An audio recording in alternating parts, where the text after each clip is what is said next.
¿Qué es la que hay, mi gente? Saludos, bienvenidos una vez más a otro vídeo, a otro programa. Depende de dónde me estés viendo. Si me estás viendo en YouTube, bienvenidos a mi canal. Si estás escuchando mi programa Ortopraxis Podcast en Spotify o Apple Podcast, Google Podcast o cualquier plataforma de tu preferencia donde habitualmente escuchas podcast, bienvenidos. Yo soy Michael Cerezo, estudiante de teología, ya candidato a graduación. Ahora en el 2023, si Dios lo permite, ya ansioso por graduarme. O deseoso más bien.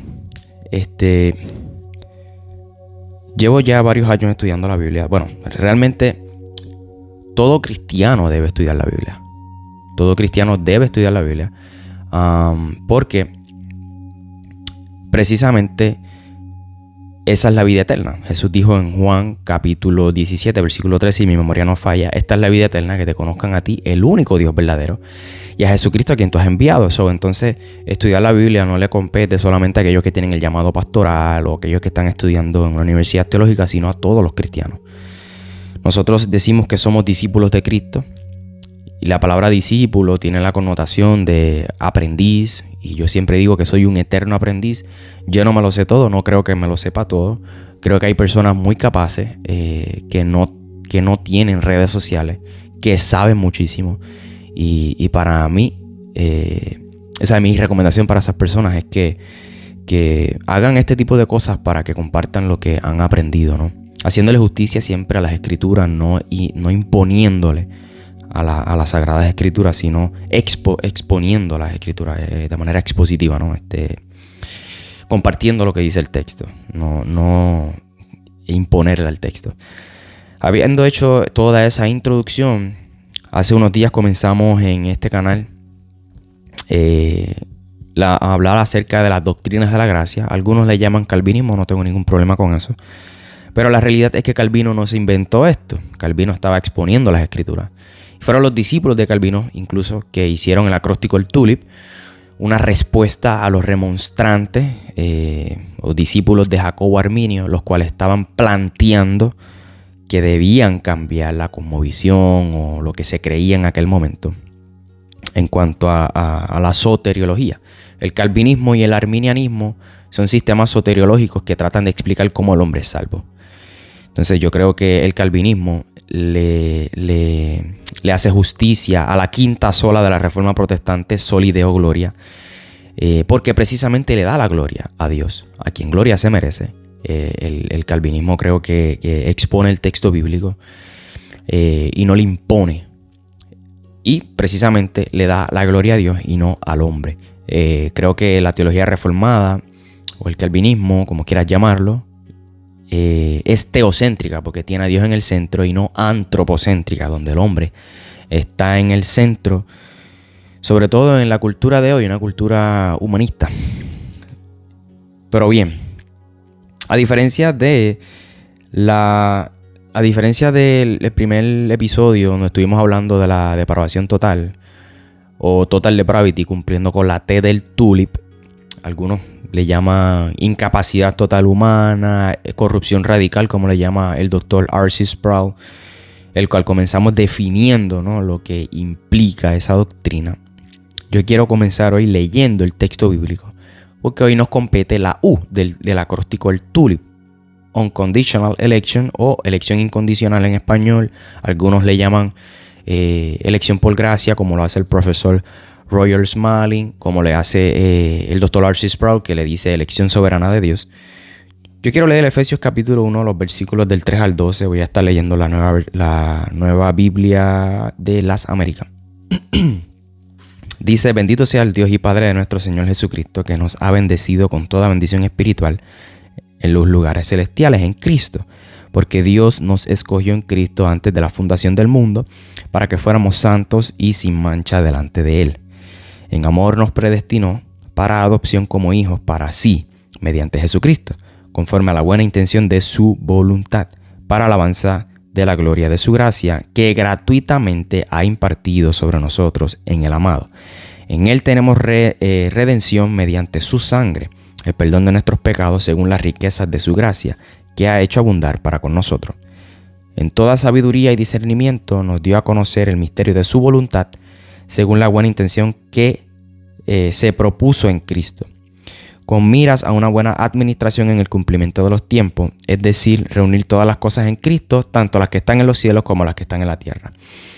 También en Él hemos obtenido herencia, habiendo sido predestinados según el propósito de aquel que obra todas las cosas conforme al consejo de su voluntad, a fin de que nosotros, que fuimos los primeros en esperar en Cristo, seamos para alabanza de su gloria. Entonces, quise comenzar leyendo el texto bíblico porque la predestinación es bíblica. La palabra predestinación aparece en el texto bíblico. Es algo innegable. Incluso mis hermanos arminianos creen en la predestinación, porque la predestinación es bíblica. Aquellos arminianos que digan que no creen en la predestinación, o cuando escuchan la palabra predestinación, rápido dicen, uy, pues realmente no conocen lo que creen, porque el arminianismo sí cree en la predestinación.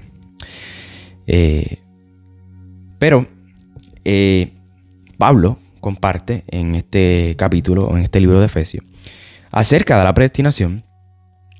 Y yo quiero hablar un poco acerca de la predestinación, porque tiene que ver, la predestinación tiene que ver con nuestro destino final. La predestinación no se encarga de decir por qué tú chocaste el vehículo, por qué tú tuviste un accidente, nada de eso. Por qué fulano murió, por qué algún familiar no está presente hoy. Ya eso tiene que ver con la soberanía de Dios. La predestinación se enfoca en nuestro destino final. Tiene que ver con el plan soberano de Dios para con los seres humanos. Ahora, a diferencia de la predestinación, está la elección, que es otra cosa. Y la elección se refiere a un aspecto de la predestinación. Y esto se refiere a que Dios escoge a ciertas personas para la salvación. Y ese es el lado positivo de la predestinación. Pero la predestinación también tiene un lado, digamos, negativo para nosotros. Un lado que no todo el mundo está dispuesto a dialogar. Incluso algunos llamados reformados o calvinistas no les gusta hablar de este tema. Pero también la predestinación tiene un lado negativo, que es la reprobación. Esto implica la predestinación para aquellos que no son elegidos. Porque si yo decidí casarme con mi esposa, decidí escogerla a ella específicamente, pues yo, por consiguiente, decidí no escoger a más ninguna otra mujer. Yo decidí escoger a mi esposa, yo decidí casarme con ella. Cuando yo escojo a mi esposa, yo rechazo todas las demás. Precisamente esto hace Dios. Cuando Dios, en su soberanía, por su buena voluntad, como dice el texto que acabamos de exponer, escoge los que han de ser salvos desde antes de la fundación del mundo. Por consiguiente, no escoge a otros. Si escoge a unos, ya tiene un plan eterno para unos, pues ya tiene un plan eterno para otros también, aquellos que Él no escoge. Entonces, cuando hablamos de la predestinación, que aún comencé diciendo que los arminianos creen en la predestinación, a diferencia de que ellos creen en una predestinación o en una elección condicional, nosotros creemos en una elección incondicional. Y cuando hablamos de esto, es que realmente Dios no ve algo en nosotros y nos escoge. No es que Dios ve en el futuro, que ese es el argumento de la presciencia o el conocimiento previo que plantean los arminianos, que Dios escoge porque Él ve en el tiempo, Dios ve en el tiempo, mira hacia el final, hacia el futuro, y ve quiénes van a creer en Cristo. Ve quiénes van a aceptar el sacrificio de Cristo, van a tener fe para creer en Él. Y entonces es que Dios escoge. Pero realmente eso le quita la gloria a Dios, porque al final de cuentas es gracias al hombre. O sea, la soberanía de Dios está limitada a la soberanía del hombre. Dios no escoge a nadie hasta que el hombre haga algo. Y eso le roba la gloria a Dios. Entonces, si nosotros estamos de acuerdo con la primera doctrina, la depravación total o la incapacidad total humana, que es la T de el tulip, Pues por consiguiente tenemos que abrazar la elección incondicional. Si todos nosotros somos incapaces de buscar a Dios, de escoger a Dios, como dice Romanos capítulo 3, no hay quien busque a Dios, no hay quien haga lo bueno, no hay quien entienda.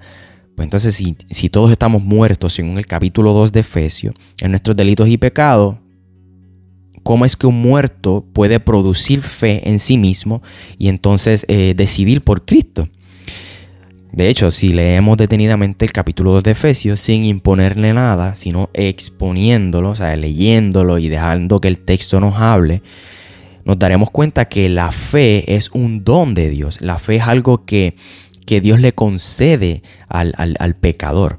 Y obviamente pues hablamos del orden de la salvación, que primero Dios te regenera o te cambia, te transforma, te convierte, luego produce fe en ti y entonces eres justificado. Los arminianos lo ven de otro orden. Ellos creen que primero el pecador produce fe en sí mismo, entonces luego Dios te regenera y eres justificado. Pero vimos en el video anterior que eso no es lo que la Biblia expone.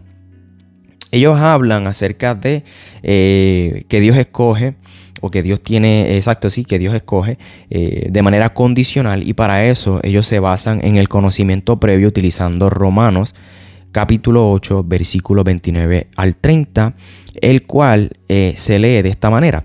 Dice, porque a los que Dios conoció de antemano, también los predestinó para ser transformados según la imagen de su Hijo, para que Él sea el primogénito entre muchos hermanos. A los que predestinó, también los llamó. A los que llamó, también los justificó. Y a los que justificó, también los glorificó. Sproul dice, en este texto observamos que la presencia de Dios antecede la predestinación.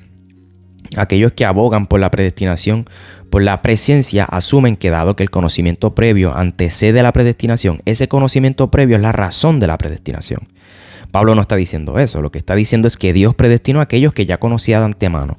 ¿A quién más podría predestinar sino a quienes ya conoce? Antes de que Dios pueda escoger a alguien por la razón que sea, primero Dios debe tenerlos en su mente como objeto de su elección.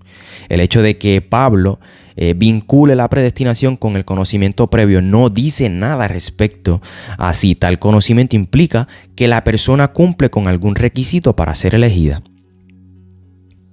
Y Pablo en este capítulo de Romanos habla del orden o de la cadena dorada de la salvación, lo que se conoce en teología como la cadena dorada o la cadena de oro de la salvación, en Romanos 8, 29 a 30, donde primero Dios te conoce, luego te predestina, te llama, te justifica y te glorifica. Pero volvemos, ese conocimiento de Dios no tiene que ver con que Dios ve en el futuro que tú vas a creer en Cristo y por lo tanto te predestina.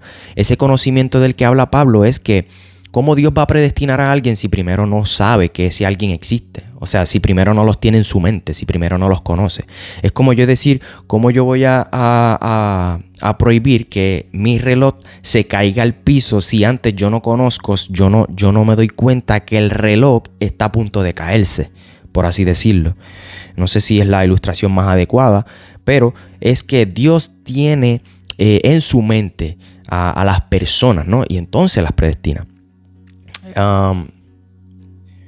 Cuando Pablo habla del llamado, que primero Dios los conoce, los predestina, luego los llama, en teología hay dos tipos de llamado, y está el llamado externo, que es la predicación del evangelio, que la predicación Jesús nos envió a predicar de manera universal, aunque sabemos que la salvación no es universal. Sabemos que la salvación no es para todos los hombres, son para aquellos que Dios ha escogido desde antes de la fundación del mundo, porque Dios no está experimentando con la muerte de su Hijo. Pero la predicación se hace de manera universal. Pero también hay un llamado interno, que es el llamado eficaz, el cual nosotros vamos a atender en este canal acerca de la gracia irresistible. ¿Qué quiere decir eso con gracia irresistible? Vamos a hablar entonces ahora del libro de Romanos capítulo 9, versículo del 10 al 16. Vamos a buscarlo por aquí. Romanos capítulo 9, versículo del 10 al 16, donde dice: también sucedió que a los hijos de Rebeca tuvieron un mismo padre, que fue nuestro antepasado Isaac. Sin embargo, antes de que los mellizos nacieran o hicieran algo bueno o malo, y para confirmar el propósito de la elección divina, no en base a las obras, sino al llamado de Dios, se le dijo a ella, a Rebeca: el mayor servirá al menor. Y así está escrito: amé a Jacob, pero aborrecí a Esaú. ¿Qué concluiremos? Dice Pablo: ¿es Dios injusto? De ninguna manera. Es un hecho de que a Moisés le dice: tendré clemencia de quien yo quiera tenerla y seré compasivo de quien yo quiera serlo. Por lo tanto, la elección no depende del deseo ni del esfuerzo humano, sino de la misericordia de Dios. Entonces, el principio es el de la soberanía, de la misericordia y la gracia de Dios. Por definición, la gracia no es algo que Dios esté obligado a mostrar. Dios no está obligado a otorgar gracia. Es su soberanía prerrogativa, dice Sproul, darla o retenerla. Si la gracia fuera una deuda, pues entonces ya no sería gracia. La justicia obliga, pero la gracia por esencia es libre y voluntaria. La razón por la que Dios escoge a los objetos de su misericordia es solamente el buen propósito de su voluntad, según leímos en Efesios capítulo 1, los versículos del 3 al 5. Que Dios escoja según el propósito de su voluntad no quiere decir que su decisión sea arbitraria. Aunque la teología reformada insiste en afirmar que Dios escoge sin basarse en lo que vendrá en la vida de las personas, no quiere decir que su decisión no responda a ninguna razón. Simplemente afirma que la razón no es algo que Dios ve en nosotros. Es su voluntad misteriosa e inescrutable que Dios escoge por razones que solamente Él conoce. Su placer se conoce como su beneplácito o su buena voluntad o buen propósito. Si algo le place a Dios, pues entonces debe ser bueno, porque no hay placer malo en Dios. Es decir, nosotros creemos en que Dios escoge, según este capítulo 9 de Romanos, Dios escogió a Jacob y aborreció a Esaú. ¿Y qué hicieron estos niños para que Dios escogiera a uno a otro? Si antes de nacer ellos no habían hecho ni nada, no habían hecho nada bueno, nada malo. Dios lo hizo por su buena voluntad. Si Dios escoge a uno, pues por su buena voluntad, pues la voluntad de Dios es buena porque no hay pecado en Dios. No es que Dios vio algo en Jacob y por eso lo escogió y vio algo en Esaú y por eso lo reprobó. No. El texto bíblico es claro: a Jacob amé, a Esaú aborrecí.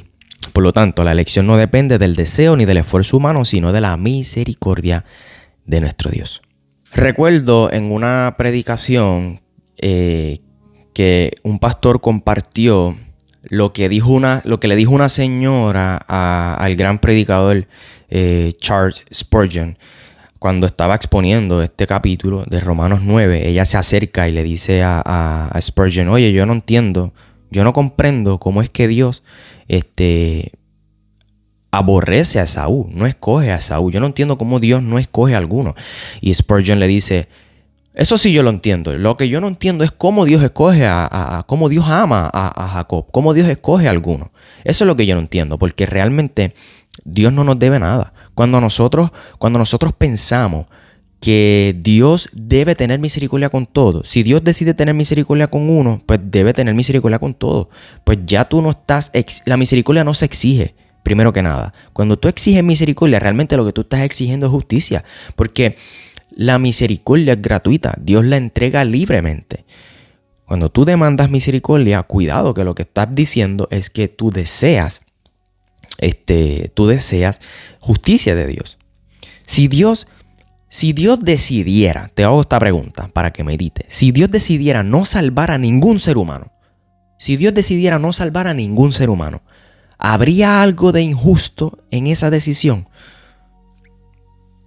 La respuesta a esta pregunta va a determinar cómo tú ves a Dios. Incluso si estudias la Biblia. La respuesta: absolutamente, para nada. Si Dios decide no salvar a nadie, eso no hace a Dios injusto. ¿Por qué? Porque Dios no nos debe nada. Nosotros pecamos contra Dios en Adán y nuestra naturaleza es pecaminosa, siempre inclinada a hacer lo malo.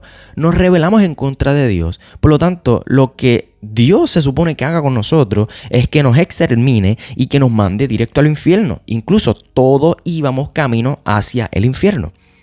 Pero Dios decidió tener misericordia con algunos. ¿Por qué? Porque Dios le dice a Moisés, oye Moisés, yo tendré misericordia de quien a mí me dé la gana. Eso es lo que le dice Dios a Moisés, obviamente en mis palabras puertorriqueñas. Dios le dice a Moisés, yo voy a tener misericordia de quien yo quiera. ¿Sabes? No de quien tú me digas que tengo que tener misericordia, porque yo soy Dios. ¿Me entiendes? La soberanía de Dios es algo que no podemos comprender.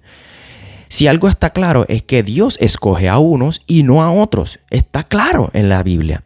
Ahora, la pregunta es, ¿en base a qué Dios escoge? Bueno, en base a nada, en base a su soberanía, a su beneplácito, a su buena voluntad, según Efesios capítulo 1, los versículos que leímos del 3 al 12. That's it. Pero si sabemos que Dios decide hacer algo es porque es bueno, porque no hay maldad en Dios, porque no hay pecado en Dios. La idea de que podría haber algo de injusticia en Dios cuando escoge a unos y a otros no, tiene que ver con el hecho de que Dios escoge precisamente a algunos para salvación y a otros no. No pareciera ser justo o correcto que Dios otorgue gracia a algunos y a otros no. Vamos a ver qué dice la Biblia en cuanto a este tema. Quiero leer acerca de la elección y la capacidad moral. Mira lo que dice, o más bien escucha lo que dice Juan capítulo 6, los versículos 64 al 68. Jesús dijo, sin embargo, hay algunos de ustedes que no creen. Es que Jesús conocía desde el principio quiénes eran los que no creían y quién era el que iba a traicionarlo. Así que añadió, por esto les dije que nadie puede venir a mí a menos que se lo haya concedido el Padre.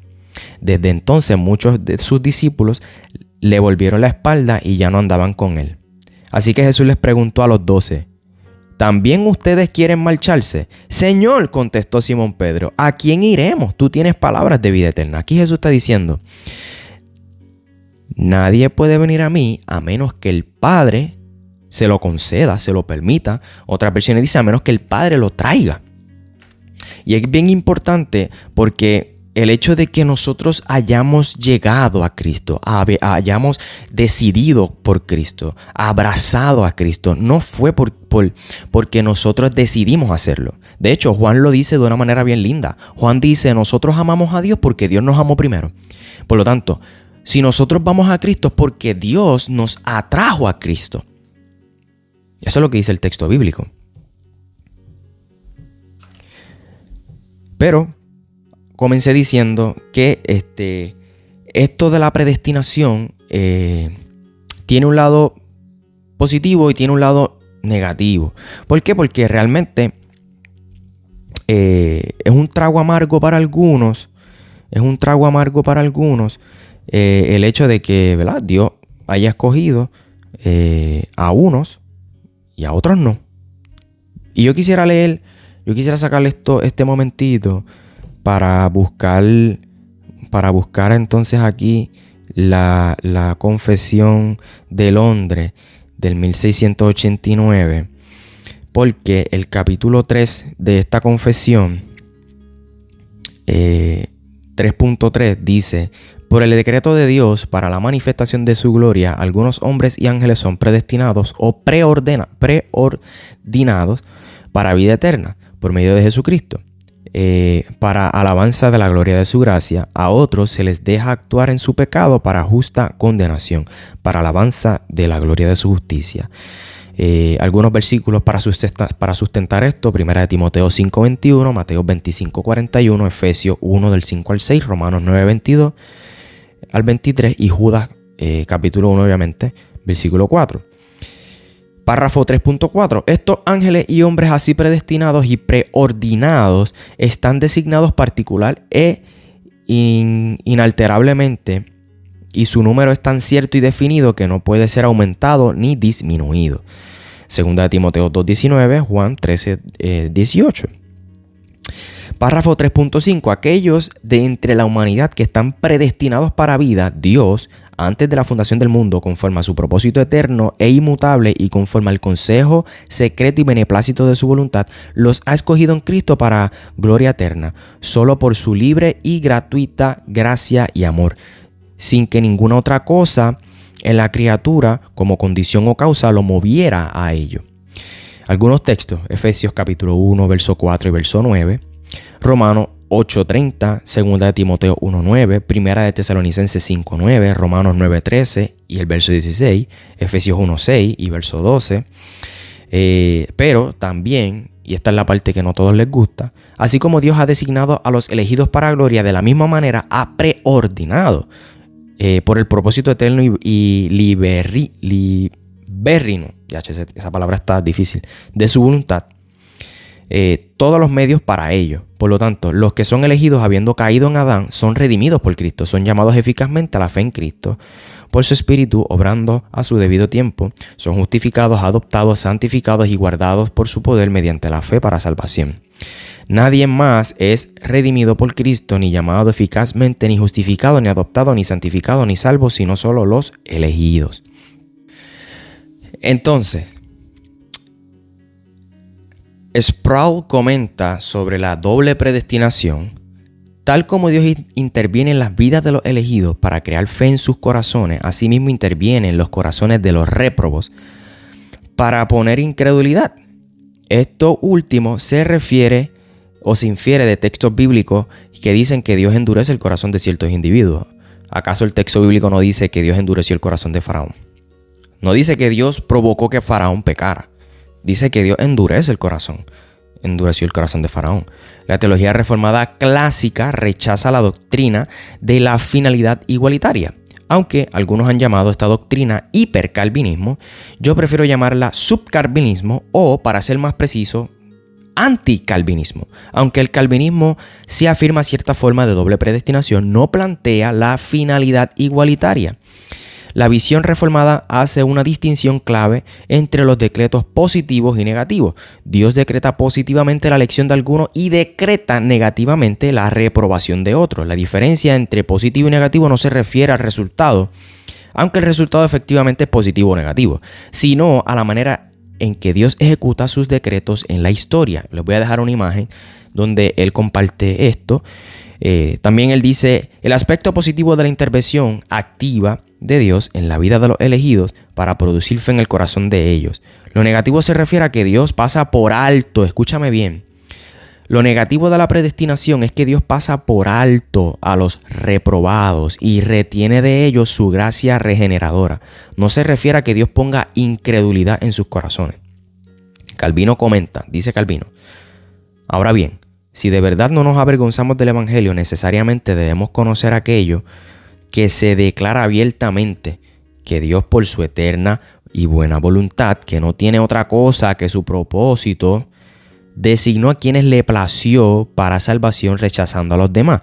Y a aquellos que bendijo con su libre adopción para ser sus hijos, también los iluminó por su Santo Espíritu para que puedan recibir la vida que se les ofrece en Cristo, mientras que otros que continúan en incredulidad por voluntad propia quedan destituidos de la luz de la fe en total oscuridad. Para Calvino y otros reformadores, Dios pasa por alto a los réprobos, dejándolos en su condición. No los obliga a pecar, ni pone maldad en sus corazones, los deja en su condición natural, porque todos estamos descarriados, todos estamos muertos, todos somos títeres del diablo. No es que somos títeres del cielo, como dicen algunos, no, somos títeres del diablo, obedeciendo a nuestro Señor, o por lo menos el que era mi Señor, Satanás, el príncipe de este mundo. No obliga a nadie a pecar ni pone maldad en su corazón, no los deja en su condición natural, siguiendo sus deseos, y siempre escogen rechazar el evangelio. La teología reformada no enseña que Dios arrastra a los elegidos al cielo, aquellos que quieren ir al infierno. O sea, eso no lo enseña la teología reformada. Más bien enseña que Dios obra de tal modo en los corazones de los elegidos que ellos deciden venir a Cristo. Venir a Cristo porque quieren. Quieren venir a Cristo porque Dios ha creado en ellos un deseo por Cristo. Y asimismo los reprobados no quieren venir a Cristo, no tienen el deseo de ir a Cristo. Dios tiene misericordia con algunos y deja el resto a su justicia. Dios tiene misericordia con uno, exalta su amor, su misericordia, su bondad, y a otros los deja tal cual como están, punto, en su estado natural, y exalta su justicia, su santidad, etc. Nadie es tratado con injusticia. Nadie puede acusar a Dios de ser injusto. Cuando Pablo habla de que Dios amó a Jacob y aborreció a Esaú, este aborrecer divino no es comparable al odio humano. Es un odio santo. Salmo 139, versículo 2 es un buen texto para leer. Quizás alguien de los que me esté viendo se pueda hacer esta pregunta. Entonces, Michael, ¿cómo yo sé, habiendo escuchado todo lo que tú has dicho, habiendo estudiado este tema, cómo yo sé que yo soy parte de los elegidos, aquellos que Dios escogió desde antes de la fundación del mundo? Una pregunta válida. Yo también me la hice. Veamos lo que dice el texto bíblico, porque como cristianos protestantes reformados creemos en la sola escritura. Dice este capítulo 1 de Primera de Tesalonicenses, los versículos del 2 al 4, dice: siempre damos gracias a Dios por todos ustedes, mencionándolos en nuestras oraciones, teniendo presente sin cesar delante de nuestro Dios y Padre su obra de fe, su trabajo de amor y la firmeza de su esperanza en nuestro Señor Jesucristo. Sabemos, hermanos amados de Dios, que la elección de ustedes, porque nuestro evangelio no vino a ustedes solamente en palabras, sino también en poder y en el Espíritu Santo, con plena convicción, como saben qué clase de personas demostramos ser entre ustedes por el amor que les tenemos. El autor Roger Smalling, en el libro Sí Jesús, una introducción a las doctrinas de la gracia, argumenta sobre este texto lo siguiente: Pablo sabía que estos hermanos eran elegidos porque reconoció en ellos estas tres virtudes principales: fe, esperanza y amor. Reconocía que el desarrollo de estas cualidades caracteriza a aquellos que han sido elegidos por el Señor. Si bien la voluntad de Dios es que tengamos la seguridad de nuestra elección, dicha esperanza o confianza no viene fácilmente. Se necesita diligencia para practicar las virtudes que se han mencionado en el texto bíblico, pero referente a estas virtudes, Pablo exhorta en su segunda carta, en el capítulo 1, versículo 10, tanto más procurad hacer firme nuestra vocación y elección, porque haciendo estas cosas no caeréis jamás. Aunque él dice, algunos incrédulos por medio de su voluntad alcanzan cierto progreso en el desarrollo de estas virtudes, fe, esperanza y amor. A pesar de ese esfuerzo, su interés tiene un fin y regresan a su naturaleza pecaminosa. Un proceso de perfección a largo plazo solo es posible por el poder del Espíritu Santo, y es en ese proceso largo que se distinguen los elegidos. Los textos de Pablo y Pedro nos ayudan a reafirmar nuestra elección. El progreso espiritual para la gloria de Dios es la confirmación del decreto divino. Entonces, él dice que los que han sido elegidos por el Señor pues se caracterizan por esas tres virtudes: fe, esperanza y amor. Y que en términos generales perseveran en la fe, porque Dios los preserva. Perseveran porque es Dios quien te persevera. Es Dios quien te preserva. No es por tu fuerza, no es porque tú quieres, no es porque tú deseas. Gracias al Espíritu de Dios que nos ha capacitado, ¿no? Según el capítulo 7 del libro de Romanos. Y esto no significa que los que han sido elegidos, que los verdaderos nacidos de nuevo, no tendrán caída. Ciertamente las tendrán. Lucharemos con el pecado como Pablo lucha en el capítulo 6 de Romanos, que lo comparte. Esos capítulos 6 y 7 son cruciales. Eso no significa que no vamos a tener caídas. Pero estas caídas que aquellos que han sido elegidos por el Señor tendremos no serán caídas totales. Me viene a la mente el ejemplo de Pedro, aunque esto, la quinta doctrina, perseverancia de los santos, del TULIP, lo vamos a atender en su momento. Pero me viene a la mente el tema de Pedro. Pedro niega a Jesús igual que Judas. Sin embargo, al final vemos que Pedro regresa a donde nuestro maestro. ¿Por qué? Porque Jesús oró por Pedro y se lo dice. Y eso lo vamos a atender en su momento. Pero Jesús oró por Pedro y le dice a Pedro: Pedro, el enemigo viene a zarandearte como trigo, pero yo he rogado al Padre por ti, para que cuando tú vuelvas fortalezcas a tus hermanos. Y nosotros conocemos la historia. Luego Jesús se encuentra con él en la playa, tienen un desayuno y tienen una conversación. Así que ciertamente los que han sido escogidos por el Señor tendrán sus caídas. Pudieran parecer caídas feas, pero ante los ojos de los seres humanos, caídas que tú no te vas a poder levantar de ahí. Pero realmente Jesucristo, nuestro sumo sacerdote, que está sentado a la derecha de Dios, intercediendo por nosotros, orando por nosotros, rogando por nosotros. Roger Smalling concluye diciendo que la predestinación o la elección nos lleva a una confrontación con nuestra naturaleza corrupta, con nuestra incapacidad total y con un Dios realmente soberano. Es un asalto sin tregua en contra del orgullo y autosuficiencia humana. Es un asalto a la mente carnal que no puede tolerar. La elección nos agarra por la nuca o por el cuello y nos obliga a hacer frente a esta realidad, que Dios es soberano en la salvación, que del Señor es la salvación, que la gloria es del Señor y que tiene misericordia de quien Él así lo desea. Algunas preguntas sobre la elección que se pudieran hacer debajo de este video. Alguien puede preguntar: oye Michael, Segunda de Pedro capítulo 3 versículo 9 dice: no queriendo que ninguno perezca. ¿Eso no contradice la idea de la elección? Bueno, el contexto del versículo comprueba la elección en lugar de refutarla. El autor dice el versículo 8, en el versículo 8 encontramos que los destinatarios de la carta de Pedro son elegidos. Mas, oh amados, dice, los amados de Dios son, según Colosenses capítulo 3 versículo 12, aquellos que han sido elegidos. Entonces, además, ¿de qué promesa escribe Pedro en el versículo 9? El versículo 10 revela que la promesa es la segunda venida de Cristo. El día del Señor no es la oferta de una salvación para toda la humanidad, es la promesa de liberación para la iglesia de Cristo. Pedro exhorta en este pasaje a los cristianos que se turban porque Cristo tarda en regresar. Les recuerda que todo tiene un propósito y que cuando el último miembro de la iglesia de Cristo esté añadido, el Señor volverá. También existe una falla de lógica en la objeción. Si Dios deseara que ningún ser humano perezca, ¿por qué no envía a Cristo ahora mismo? ¿O es que acaso Dios se ha olvidado que 5 millones de niños nacen en el mundo todo el tiempo, todos los días, y que muchos de estos niños no serán salvos? Por lo tanto, según el contexto y la lógica, la única interpretación posible de esa frase, no queriendo que ninguno perezca, es la intención divina de redimir a todos los elegidos y no a la humanidad en general. También tratemos de explicar 2 de Pedro 3:9 con frases entre paréntesis, dice él.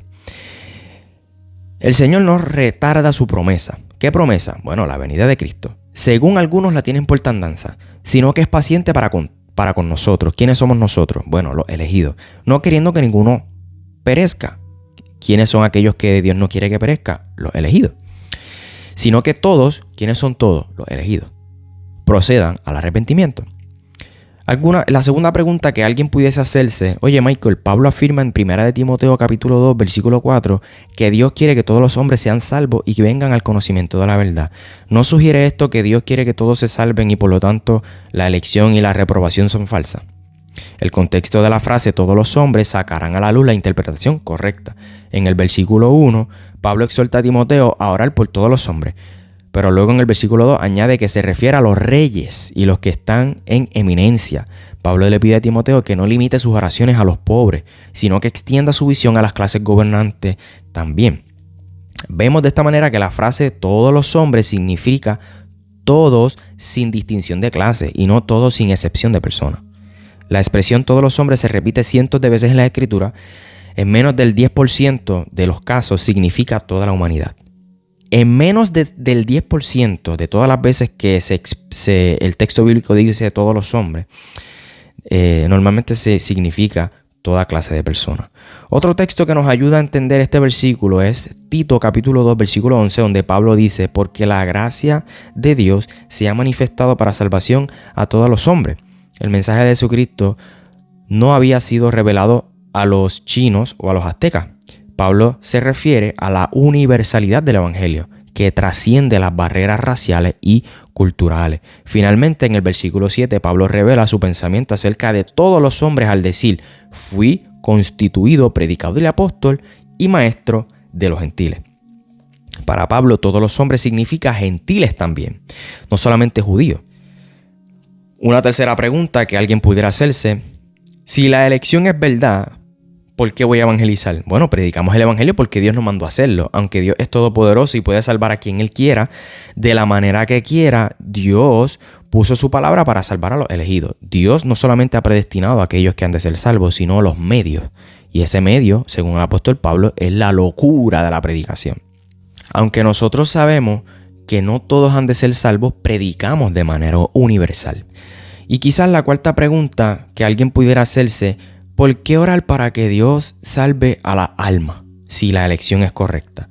Si la salvación dependiera de la voluntad del hombre, ¿por qué orar a Dios? Es la pregunta real.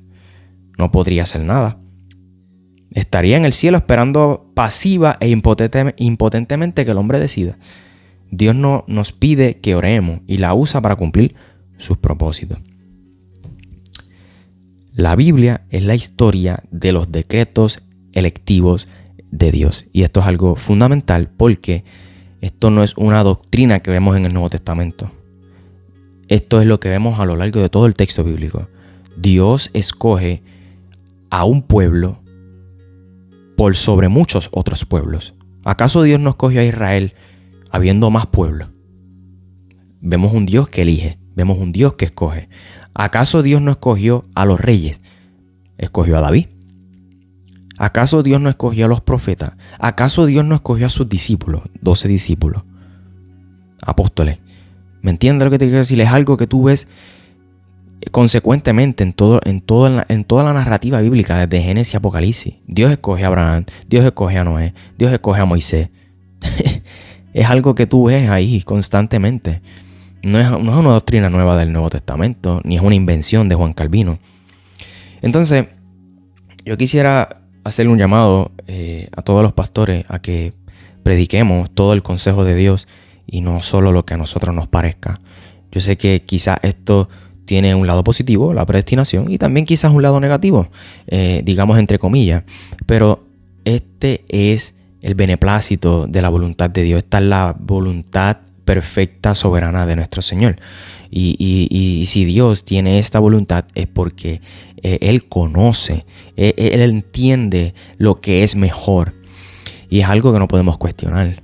Entonces, insto a todos los ministros, predicadores y pastores a que enseñen todo el consejo de Dios y no se limiten a compartir aquello que se escucha bonito, aquello que no suena comprometedor, porque entonces no estamos siendo diligentes con nuestra vocación o nuestro llamado. Y mi llamado para aquellos inconversos, aquellas personas que no conocen al Señor, que no han decidido por Cristo, que quizás están diciendo: pero yo primero quiero saber si soy elegido para ir para convertirme, ¿no? Para decidir por Cristo. A ti no te compete saber si tú eres parte de los elegidos. Dios demanda de ti, a través de la predicación del Evangelio, que te arrepientas y por medio de la fe abraces el sacrificio de Cristo. Porque vas rumbo, como iba yo, al infierno. Porque has pecado en contra de la santidad de Dios. Un Dios santo, justo, bueno. Y la realidad es que no puedes hacer nada para salvarte a ti mismo. Tu miseria es tan grande que necesitas correr a Cristo y abrazar a Jesús como tu único Salvador. El único representante, el único que pudo beber la copa de la ira de Dios. Cristo no solo vino a morir por los pecados de su pueblo, sino también a vivir la vida que no podemos nosotros vivir. Por eso creemos en la vida, en la muerte y en la resurrección de nuestro amado. Y Dios demanda de ti arrepentimiento y fe. Y bueno, mi gente, espero que este segundo video, esta segunda doctrina, la elección incondicional, haya sido bastante clara. A mí me encanta compartir esto que he aprendido y espero que haya sido claro. Comenta debajo en la cajita de los comentarios, valga la redundancia, ¿qué te parece? ¿Estás de acuerdo? ¿No estás de acuerdo? ¿Por qué? Con mucho respeto, con fundamentos bíblicos y sobre todo los libros que he utilizado para hacer esta serie de videos están en la descripción para que tú lo puedas adquirir, puedas estudiar el tema. No te dejes llevar por lo que yo acabo de compartir, fíltralo todo por la Biblia. Y recuerda siempre, siempre, siempre que la gloria es de nuestro Señor, la salvación es del Señor y descansemos en que Dios tiene un plan eterno para toda su creación. Dios no está improvisando, Dios no está haciendo un plan B. Dios no se le escapa nada. Así que nada, muchas bendiciones y nos vemos a través del internet. Bye.